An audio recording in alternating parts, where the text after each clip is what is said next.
Hi, everybody. It's Fred Firestone here with the Punderdome, and we're in for our first ever Punderdome pun conversation with a Dome champ or a Dome celebrity, and it gives me a great deal of pleasure to welcome four-time Punderdome winner, Lexi Kahn.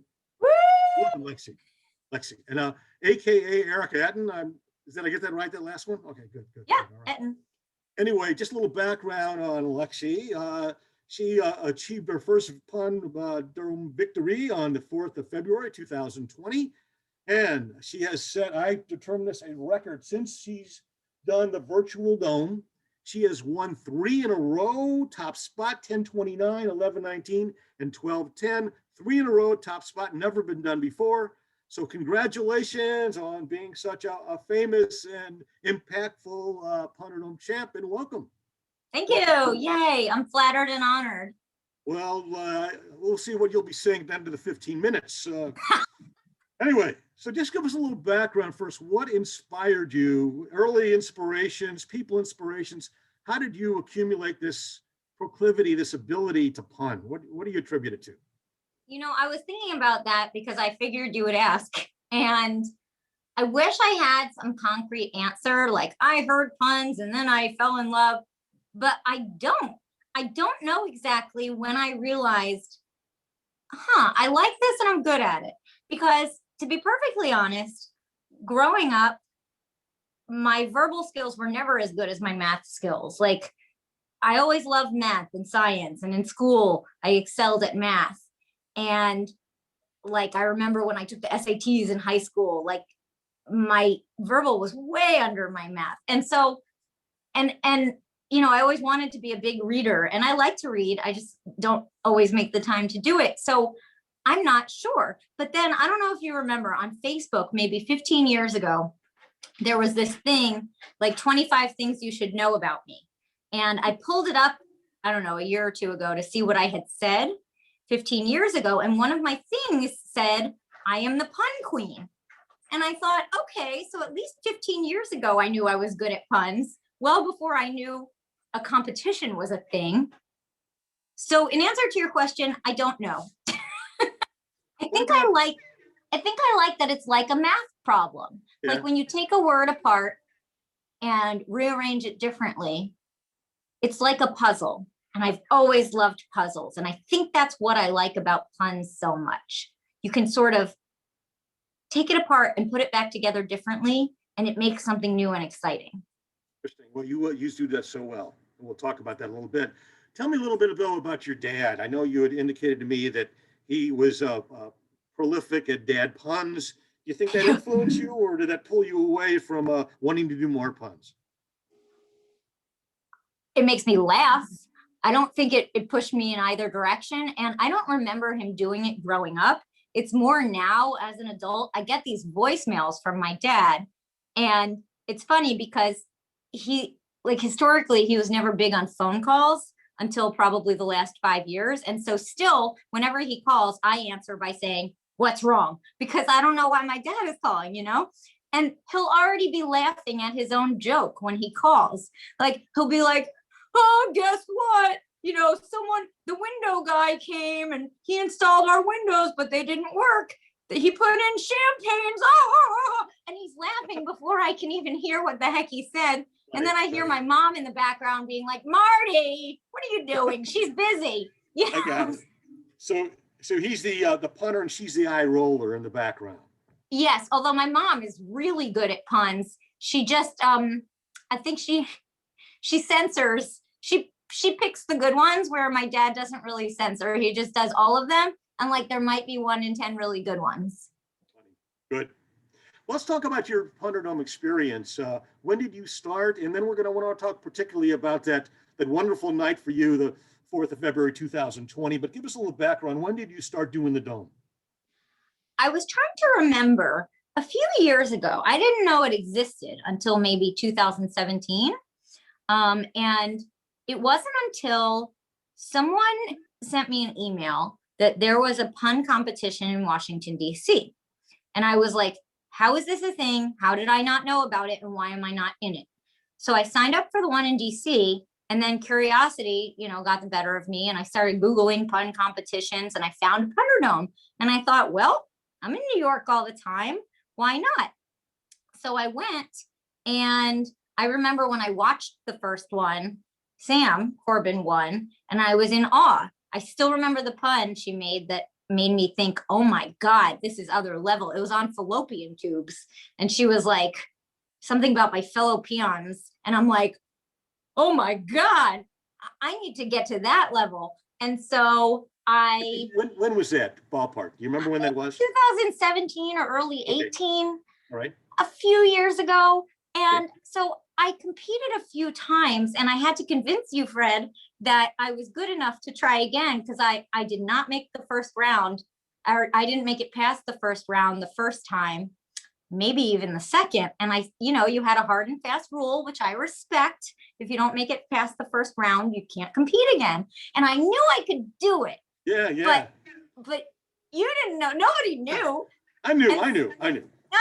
Sure. Well, so one day I sort of begged you and said, please, I know I can do this. And I guess there was a spot available. So you put me in, and thank goodness for me, that day I made it to the semifinals. So I knew I had sealed my spot. Yes, you did. And from then on,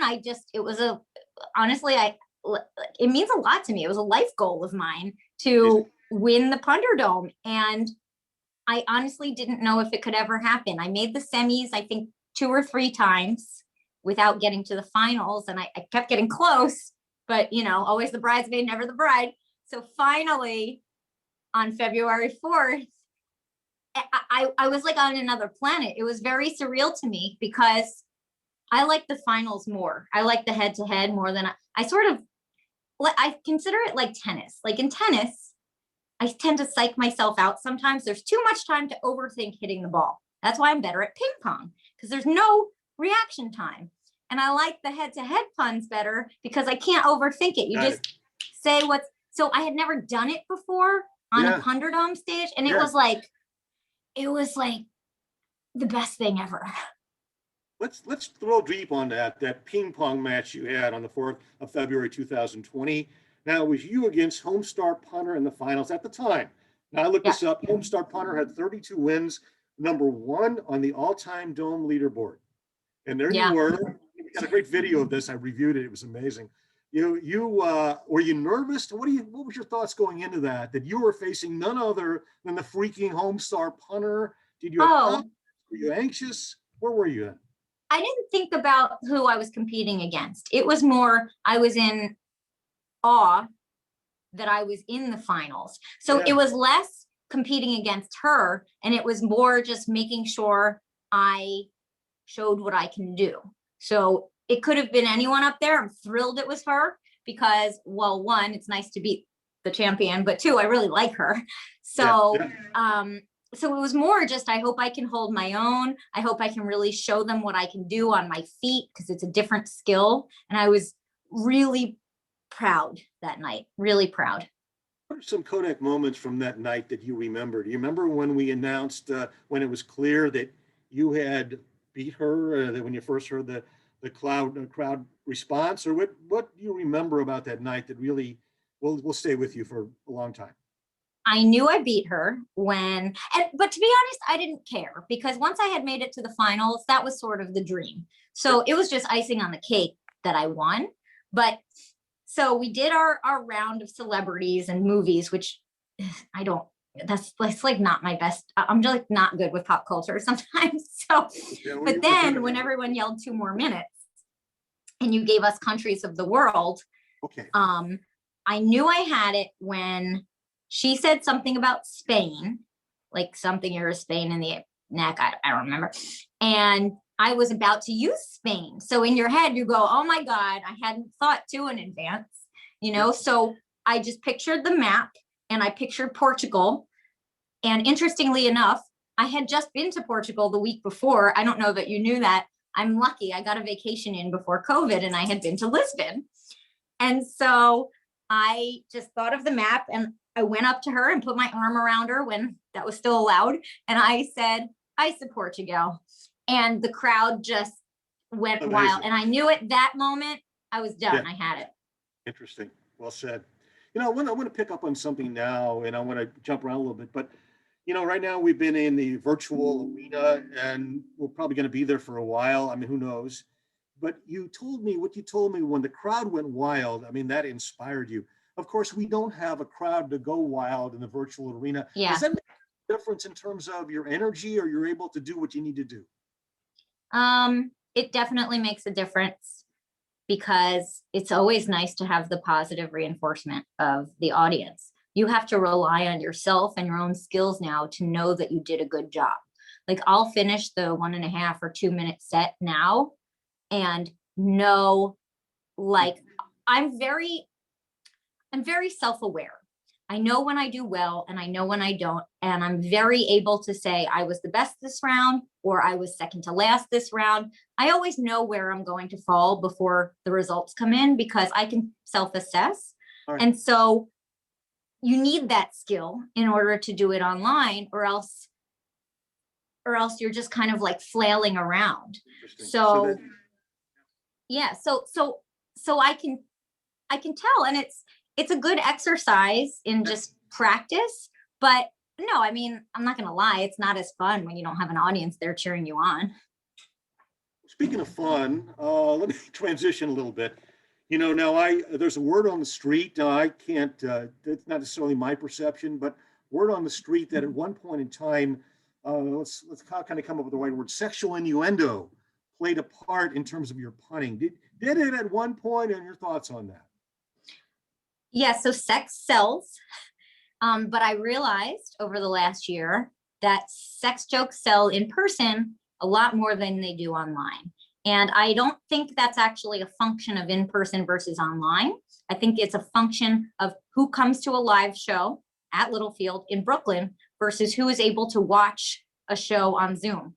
I think if I were to guess, I would say it probably skews at least 15 years older, the average on Zoom, because we can have our parents watch, we can have our friends from California watch. And so it changes the nature of the audience, and you have to play to the audience.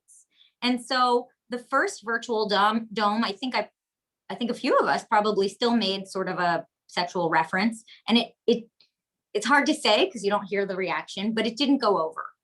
And so I now have not been doing that on Zoom, because I see that it falls flat. You have to read the audience. A younger audience, a more sort of hip audience, likes the sexual jokes. The older ones don't get it. And that's no offense to anyone, but you got to appeal to the crowd. That's really interesting. Well said. So you're saying that you always have to temper what you're delivering to be consistent with the crowd out there. Yes, I mean, and that's true when you're writing a pun monologue too, because I think about that. Like, I did the prepared pun monologue last time, and you have to think about your whole audience. And your whole audience is not pun people. They're not people whose ears are accustomed to listening for puns. And so I try to mix in to my pun monologue a good amount of sort of low-hanging fruit, really easy puns for people to understand, like fancy to meet you.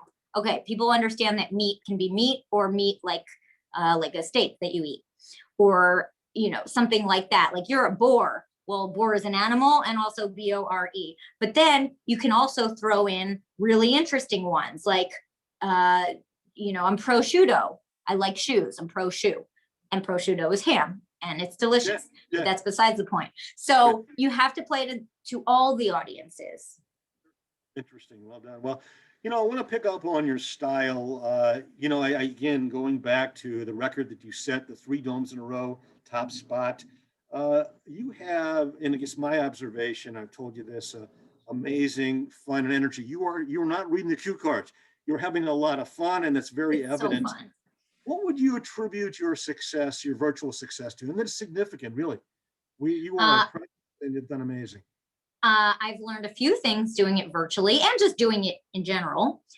One is people really like when you can tie things into a story. So, which is very difficult to come up with in the I don't think people understand how hard it is to come up with stuff in that 1.5 or 2 minutes. But if you can tie a few together and turn it into a story, the audience really latches onto that. Also, I've noticed I used to try to get as many puns in there as possible. And I've noticed that when I'm a little bit slower and a little more deliberate in terms of delivering a joke, people respond to that a lot better. So I still have the same excitement, but I try to talk a little slower and really build to that joke. And I try to have 8 to 10 puns in that time frame. I don't know if anyone else like counts that, but when I write cues to myself, I try to make sure I have 8 to 10 usable ones. Some are going to be used by other people, but that's enough to fill the time, but not so many that you miss stuff. Like, I think some other punters have way more puns than I do, and I used to be that way, but I realized the audience responds to things they can understand, and they're not ready for a rapid fire. Interesting. So less can be more, and really focus on things that they would understand and connect with them. Exactly. And Right, so I've also learned that, like, even if I think it's really clever, if people don't get it, is it that clever? Like, it's when a tree falls in the woods, does it make a sound? If I make a great joke that only I laugh at, it's not a great joke. stated, yes. So let's talk about who would be the ideal one-on-one. Who would you like to, maybe somebody you haven't gone up against, but if you had to pick any Dome celebrity, Dome champ, one-on-one, who would you like to go up against? Or who do you most enjoy going up against, those first people you have done a one-on-one with? Although I've gone one-on-one with him before, my friend Obi Pun from DC, Yes. he and I have a really good one-on-one rapport.